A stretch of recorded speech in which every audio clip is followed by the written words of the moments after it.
لەگەڵ نزیکبوونەوەی جەژنی قوربان نرخی ئاژەڵەکان لە نێو مەیدانی ئاژەڵاندا بەرز بووتەوە.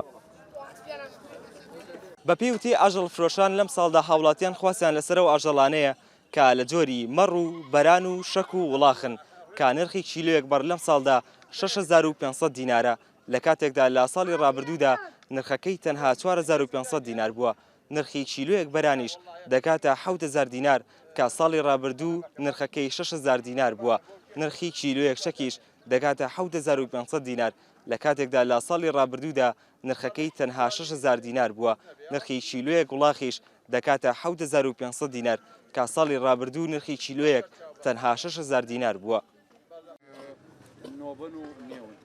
گەرچی لە سلێمانی حاڵەتێکی تای خوێنبەربوون تۆمار نەکراوە، بەڵام مەترسی نەخۆشیەکە ترسی لێ هاوڵاتیان دروست کردووە و بۆتەوەی کەمبوونەوەی فرۆشتنی ئاژەڵ. کیلۆیەک بۆ 1500 دینار 1000 دینار فەرقی هەیە لەگەڵ ساڵ پارە لە جوانەگاکانیشە لە مەڕ و بەران و هەموو بەسەری هاتوو. هەموو کەس توانای نییە و بە گوێرەی توانە ئەگەر بەرز بێتەوە ناتوانێت بکڕێ هەتا هەرزان بێ باشترە بۆ کڕین و سەرفیات زیاترە بێت.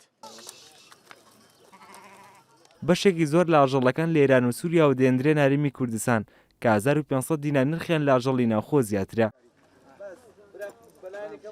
بەرزبوونەوەی نرخەکان بۆتە هۆی گرفت بۆ بەشێک لە وڵاتیان و باس لەوە دەکەن کە کاریگەری لەسەر کەمبوونەی قوربانیکردن هەیە. من پار ئەم کاتە خۆم بۆ خۆم حیوانم کڕی دوو مەڕی زۆر باش مەکڕی بۆ بەخێوکردن جوتی بە 330,000 ئیستا یەک مەڕیش بە 330,000 نایەن. نرخی حیوان زۆر بەرز بۆتەوە.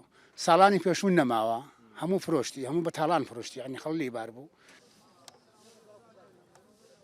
بە پێوتی ئاژەڵ فرۆشان لەم ساڵدا بە بەراورد بە ساڵانی ڕابردوو کەمترین ئاژەڵ فرۆشراوە و هۆکارەکەشی بۆ مەترسی تای خوێنبەربوون دەگەڕێنەوە. بڕوا بادین کورسات نیوس سلێمانی.